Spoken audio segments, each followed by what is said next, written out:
Hello दोस्तों, स्वागत है हमारे YouTube चैनल अल्फा स्टडीज़ में। दोस्तों, आज हम भारत के भूगोल का भारतीय प्रायद्वीपीय पठार के 5वें लेक्चर को स्टार्ट कर रहे हैं। तो चलिए शुरू करते हैं।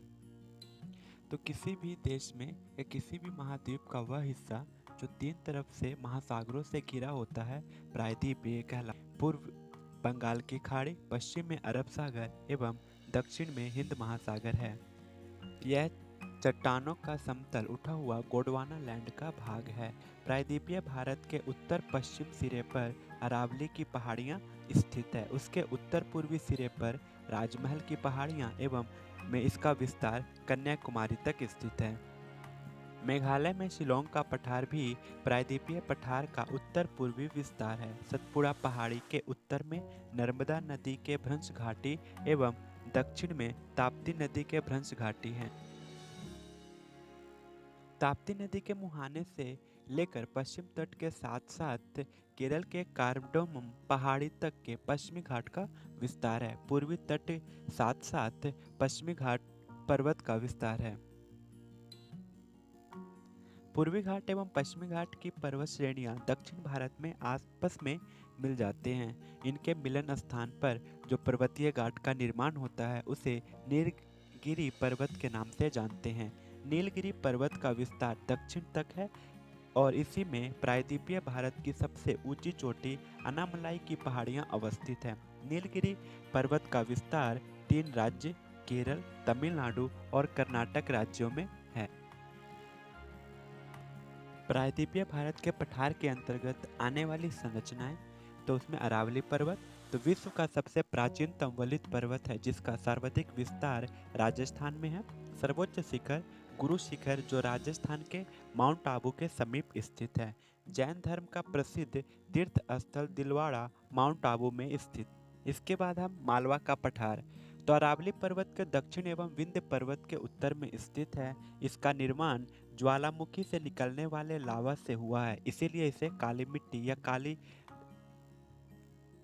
इसकी मिट्टी काली है। यहाँ से चंबल, बेतवा और काली सिंध नदी निकलती है। इसके बाद प्रायद्वीपीय भारत के पठार का एक और हिस्सा जिसे छोटा नागपुर के पठार के नाम से जानते हैं। झारखंड एवं पश्चिम बंगाल में विस्तृत 2 प्रमुख नदियां यहाँ से निकलती है जिसे दामोदर नदी और स्वर्ण रेखा नदी के नाम से जानते हैं। दामोदर नदी इस पठार के बीचों बीच एवं भ्रंश घाटी का निर्माण करते हुए निकलती है। छोटा नागपुर का पठार भारत में खनिज संपदा की दृष्टि से सबसे समृद्ध पठार है, इसीलिए इसे भारत का रूर प्रदेश भी कहा जाता है। लोहा, यूरेनियम, कोयला आदि खनिज यहाँ से प्राप्त किया जाता है।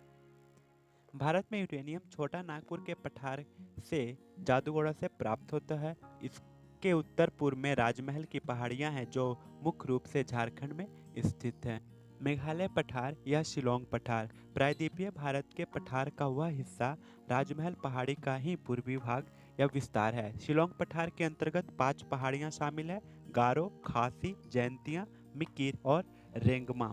शिलोंग पठार के अंतर्गत शामिल 5 पहाड़ियों में से 3 पहाड़ियां गारो, खासी, जैंतिया मेघालय राज्य में स्थित है एवं मिकिर और रेंगमा पहाड़ियां शिलोंग पठार के अंतर्गत असम राज्य में स्थित है। शिलोंग पठार की सबसे ऊंची चोटी नोकरेक गारो पहाड़ी के अंतर्गत स्थित है। अब बात करते हैं विंध्य पर्वत श्रेणी। मालवा पठार के दक्षिण में स्थित मुख्य विस्तार मध्य प्रदेश में है। पूर्व में भांडेर पहाड़ी और कैमूर पहाड़ी के नाम से जाना जाता है। सतपुड़ा पर्वत भारत में एकमात्र ब्लॉक पर्वत का उदाहरण है। इसके उत्तर में नर्मदा भ्रंश घाटी एवं सतपुड़ा पर्वत के दक्षिण में ताप्ती भ्रंश घाटी स्थित है। यह पश्चिम से पूरब 3 पहाड़ियों में विस्तृत है: राजपीपला पहाड़ी, मैकाल पहाड़ी और महादेव पहाड़ी। सतपुड़ा पर्वत की सबसे ऊंची चोटी धूपगढ़ है जो महादेव पहाड़ी पर स्थित है और मैकाल पर्वत की सबसे ऊंची चोटी अमरकंटक है जो मध्य प्रदेश और छत्तीसगढ़ की सीमा बनाती है। सतपुड़ा पर्वत का विस्तार गुजरात, महाराष्ट्र और मध्य प्रदेश राज्य में है। अब हम प्रायद्वीपीय भारत के पठार का सबसे आखिरी पठार जिसे दक्कन के पठार के नाम से जाना जाता है उसकी बात करते हैं। तो यह सतपुड़ा पर्वत श्रेणी पश्चिमी घाट और पूर्वी घाट के मध्य में स्थित है। मुख्य रूप दक्कन ट्रैप की चट्टाने से बना हुआ है। इसकी कुछ प्रमुख पहाड़ियाँ जैसे हरिश्चंद्र पहाड़ियाँ, बालाघाट पहाड़ियाँ, जनता पहाड़ियाँ आदि सभी महाराष्ट्र में स्थित है। दक्कन पठार के अंतर्गत दंडकारण्य का पठार, जिसका विस्तार छत्तीसगढ़ और उड़ीसा राज्य में है। बस्तर का पठार भी इसका हिस्सा है, जहां भारत में टीन का एकमात्र भंडार है। तो दोस्तों, इस वीडियो में बस हम लोग प्रायद्वीपीय भारत के पठारों, अगले वीडियो में हम लोग प्रायद्वीपीय भारत की नदियां एवं उनके बेसिन्स यानी उनके अपवाह तंत्रों के बारे में